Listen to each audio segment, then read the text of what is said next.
আমি শুধু এটা বলেছি যে আমি মনে করি যে এই সরকার এমন কিছু করবে না যেটা এখন যে অবস্থাতে আছে তার থেকে নিচে যাবে। আমরা জাতীয় স্বার্থ বাদ দিয়ে কোনো কারোর সাথে কোনো কথা বলার মতো এই সরকার না, যতদিন আমি দেখেছি।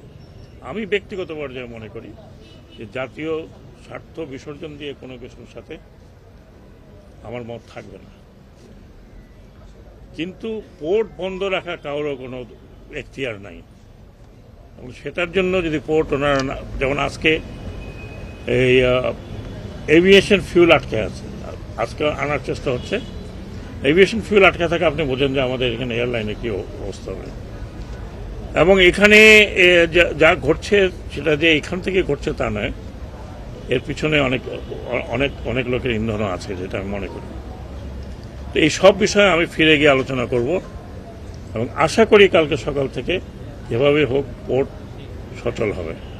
আজকে তো যেহেতু বিকেলে, যেহেতু এখন ভাটার সময়, এখন কোনো জাহাজকে ঢোকানো এমনি যায় না, 3টার পরে জাহাজ ঢোকানো যায় না যদি জোয়ার ভাটার মধ্যে।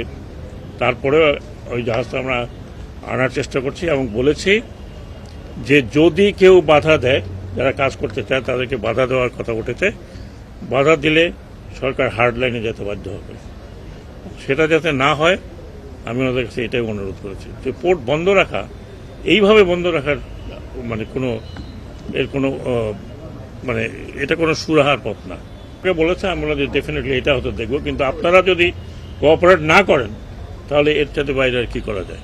ওনারা বলেছেন যে ওনারা দেখবেন এটা। আমি আপনাদের মতবাদ যা আছে সেটার জন্য তো আপনি বাংলাদেশের 18 কোটি লোকেরকে জিম্মি রাখতে পারেন না, কারণ এখানে রোজা আছে আর কয়দিন পরে, আর 3-4 দিন এরকম বন্ধ থাকলে বাজারে কি অবস্থা আপনি চিন্তা করতে পারতেন? কি কারণে? আপনাদের জেদ। তো জেদের কারণে যত বোঝানো হয়, আপনার বুঝতে না পারলে হার্ডলাইনে যাওয়া ছাড়া কোনো উপায় আছে বলেন? আপনি কি করছেন?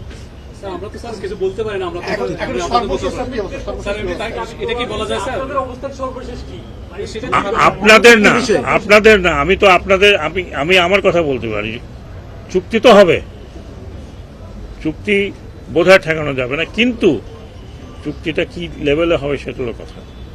সেটা আমার বক্তব্য আমি দিয়ে এসছি একদম পরিষ্কার, এবং আমি পোর্টও ওই বক্তব্যের সাথে একমত হয়েছে, অনেক একমত হয়েছে। আশা করি না যে কোনো কিছু চাপায়া দেওয়ার মতো কোনো কিছু এই সরকার করবে। এটাও আমি বলতে পারবো না, এখনো চলছে। জি, আরেকটা কথা বলি আপনাকে পরিষ্কার, যে কেউ বলে এত তড়ি করি না, প্রায় 3 মাস থেকে নেগোসিয়েশন চলছে, আপনারা অনেকেই জানেন। এখানেও লোকজন আসছে, সে কবে থেকে 6 মাস বলতে পারেন। তো আমি বলেছি আপনাদের কথা, আমি যেখানে যাওয়ার কথা সেখানে পৌঁছাবো। বাকিটা যেটা মানে উইদিন আমার লিমিটের মধ্যে আছে সেটা আমি কনসিডার করবো, দ্যাট ইজ পোস্টিং বা ইয়ে করে। কিন্তু আবার বলছি, রোজার সামনে রেখে এইটা কাজটা যে করা হচ্ছে এটা মোটেও গ্রহণযোগ্য নয়। যদিও আমরা মানে ওইরকমভাবে বলবো না যে গত সরকার যেভাবে করেছে ঠিক সেভাবে না, এটা গ্রহণযোগ্য নয়। কারণ এটা মানুষকে কষ্ট দেওয়া, আর এই কষ্টর ভাগ কারা নেবে? দায়িত্ব কে নেবে? সবারই দায়িত্ব। ওনারা বলেন এনাদের সমস্যা, ওনারা বলেন ওদের সমস্যা। তো আমি বলেছি যে আপনারা এই পোর্টে 30 বছর কেউ চাকরি করেছেন, কেউ 29 বছর চাকরি করেছেন, 21 বছর চাকরি করেছেন। পোর্টের প্রতি আমার চেয়ে মায়া তো আপনাদের বেশি থাকার কথা। যেগুলো আমার মধ্যে আছে সেগুলো বলেছি, যেগুলো আমার বাইরে আছে সেগুলো আমি বলেছি। আমি সরকারের যারা আছে সেখানে যারা ডিসিশন মেকার এই বিষয়ে তাদের সাথে কথা বলব। একটা হচ্ছে জাতীয়তাবাদী শ্রমিক দল, আরেকটা হচ্ছে ইসলামিক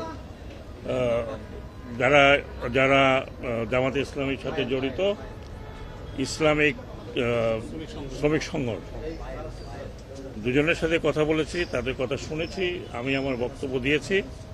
কথা এখনো শেষ হয়নি। আমি এখন যাব, ফিরে গিয়ে ব্যবসায়ী মহলের যারা আসছেন তাদের সাথেও কথা বলব।